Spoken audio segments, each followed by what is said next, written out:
লংকাত বন বিভাগৰ অভিযানত অবৈধ চেগুনৰ কুণ্ডা জব্দ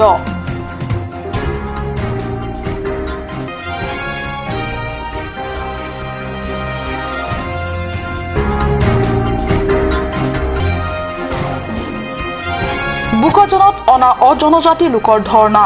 কাৰ্বি পৰিষদৰ নতুন নিৰ্বাচনী ভোটাৰ তালিকা সম্পৰ্কে বিৰোধিতা কৰি স্মাৰক পত্ৰ বুকাজান মহকুমা ধিপতিৰ হাতত প্ৰদান কৰিছে স্মাৰক পত্ৰ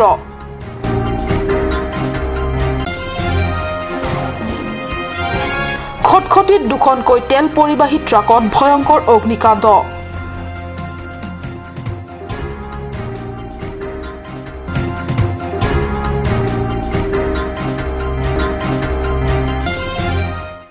নমস্কাৰ অসমীয়া প্ৰাইম টাইমলৈ স্বাগতম জনাইছো ষ্টুডিঅত মই সঞ্চয়তা দেৰনপি আগবাঢ়িছো প্ৰথম খবৰলে শনিবাৰে দুপৰীয়া লংকা আঞ্চলিক বন বিভাগৰ অভিযানত অবৈধ চেগুনৰ কুণ্ডা জব্দ কৰে জব্দকৃত কুণ্ডাখিনিৰ মূল্য অৰ্ধ লক্ষাধিক টকাৰ হ'ব বুলি বন বিভাগৰ এক সূত্ৰই সদৰি কৰিছে হয় শনিবাৰে দুপৰীয়া লংকা আঞ্চলিক বন বিভাগৰ এটা দলে এক অভিযান চলাই লংকাৰ দুৰ্গাপুৰস্থিত অঞ্চলৰ পৰা বুজন পৰিমাণৰ অবৈধ চেগুনৰ কুণ্ডা জব্দ কৰিবলৈ সক্ষম হয়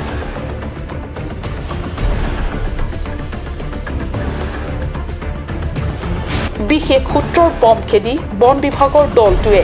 দুৰ্গাপুৰস্থিত অঞ্চলৰ এঘৰ লোকৰ বাসগৃহৰ পিছফালে গোপনে মজুত কৰি ৰখা প্ৰায় 22 টুকুৰা অবৈধ চেগুনৰ কুণ্ডা জব্দ কৰে জব্দকৃত কুণ্ডাখিনিৰ মূল্য প্ৰায় অৰ্ধ লক্ষাধিক টকাৰ হ'ব বুলি বন বিভাগৰ এক সূত্ৰই সদৰি কৰিছে পিছে এই ক্ষেত্ৰত কোনো লোককে আটক কৰিবলৈ সক্ষম হোৱা নাই বন বিভাগ অলপ মানে ইলিগেলি কাট ৰাখিছিলে দুৰ্গা বিস্তৃত এটা খবৰ পালোঁ পাই পেলাই আহি পেলাই এইখিনি আমি মানে উদ্ধাৰ কৰিছোঁ কি মাল এইবিলাক চেগুন কাঠ কিমান পিচ হ'ব 20-22 পিচ এনেকুৱা হ'ব কিমান টকা মূল্য হ'ব 50,000 টকা কাৰ ঘৰত পাইছে এইটো এইটো এই পচা বুলি মানে তেওঁ নহয় বেলেগৰ পানী কোনোবাই ৰাতি ৰাখিছিলোঁ মোক ক'লে কাৰোবাক আটক কৰিছে নেকি আপুনি নাই মানুহটো নাই তেওঁ পলালে এতিয়া ক'ত নিব মালটো অফিচত লৈ যাওঁ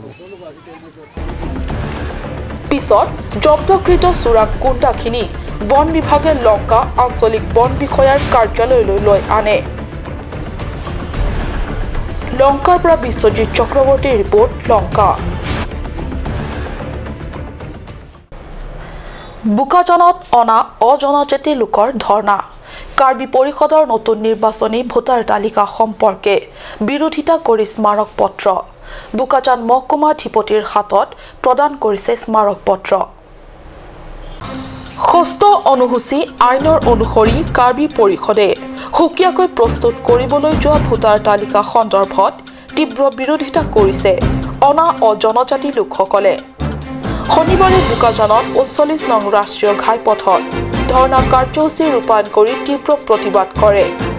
এই প্ৰতিবাদী কাৰ্যসূচীত আদিবাসী নেপালী বিহাৰী বঙালী মণিপুৰী লোকসকলে অংশগ্ৰহণ কৰে 2 ঘণ্টা জুৰি ইষ্টাৰ্ণ কাৰ্বি আংলং কলেজৰ সমীপতে পথৰ ওপৰত ধৰ্ণা দিয়াৰ পিছত সুখানজান লৈকে সমদল উলিয়াই বুকাজান মহকুমা ধিপতিৰ হাতত এক স্মাৰক পত্ৰ প্ৰদান কৰে উক্ত কাৰ্যসূচীত অনিল তপ নিৰঞ্জন কৰ্মকাৰ বিজয় সিং হৰিহাৰ প্ৰসাদ সাহু দিলীপ কুমাৰ পাণ্ডে প্ৰমুখ্যে জয়খম সিং মানকেতন মাঝি আদি নেতাসকলে নেতৃত্ব প্ৰদান কৰে প্ৰতিবাদকাৰীসকলৰ দাবী যে কোনো কাৰণতে পৰিষদৰ নিৰ্বাচনৰ সুকীয়া ভোটাৰ তালিকা হ'বলৈ দিয়া নহ'ব কাৰ্বি আংলঙত পূৰ্বৰ পৰা বসবাস কৰা অনা অজনজাতি সকলোকো সমান মৰ্যাদা দিবলৈ আহ্বান কৰে খটখটি থানা অন্তৰ্গত 39 নং ৰাষ্ট্ৰীয় ঘাইপথৰ কাষত অৱস্থিত হোটেল ৰাজ প্লেজৰ সমীপত শনিবাৰে দিনৰ 1:30 বজাত দুখনকৈ তেল পৰিবাহী ট্ৰাকত হঠাৎ অগ্নিকাণ্ড সংঘটিত হয় খটখটি থানা অন্তৰ্গত 39 নং ৰাষ্ট্ৰীয় ঘাইপথৰ কাষত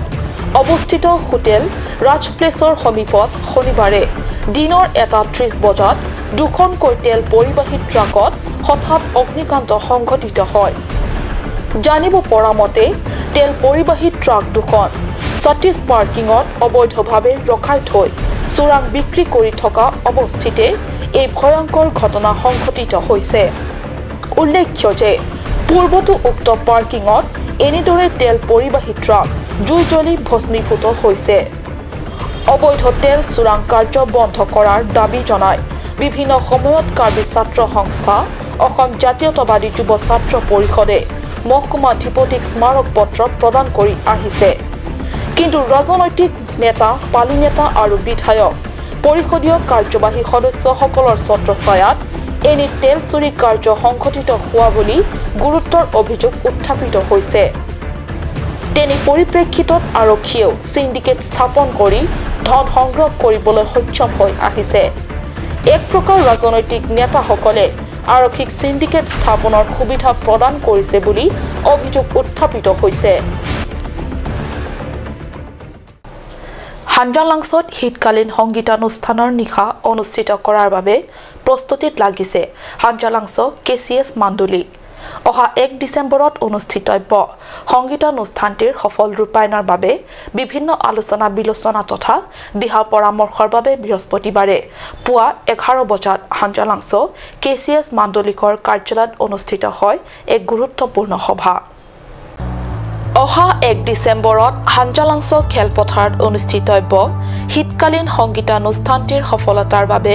বিভিন্ন দিশ আলোচনাৰ বাবে ৰূপসিং ৰংপিৰ পৌৰোহিত্যত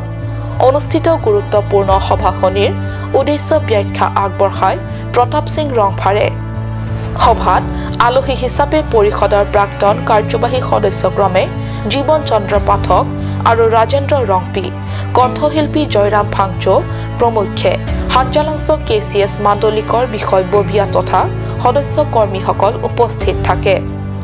উল্লেখ্য উক্ত সংগীতানুষ্ঠানৰ নিশাটিত জ্যেষ্ঠ কণ্ঠশিল্পী চন্দ্ৰকান্ত তেৰাং কণ্ঠশিল্পী বিজয় লেখথে আৰু মিৰমিলি ৰংপিপিয়ে আগবঢ়াব মনোৰম গীতৰ শৰাই সভাত বিভিন্ন শ্ৰেণীৰ দৰ্শক ৰাইজৰ বাবে টিকেটৰ মূল্য ঠিক কৰে আৰু সেইমতে পেট্ৰন দৰ্শকৰ বাবে একোখন টিকেটৰ মূল্য 1000 সিজন টিকেট একোটাৰ মূল্য 300 টকা আৰু থিয় হৈ অনুষ্ঠান উপভোগ কৰা দৰ্শকৰ বাবে একোটা টিকেটৰ মূল্য 50 টকা ধাৰ্য কৰা হৈছে বুকাজনৰ পৰা আনন্দ তেৰাঙৰ ৰিপৰ্ট কাট নিউজ আজিৰ অসমীয়া প্ৰাইম টাইম ইমানতে সামৰিছো ধন্যবাদ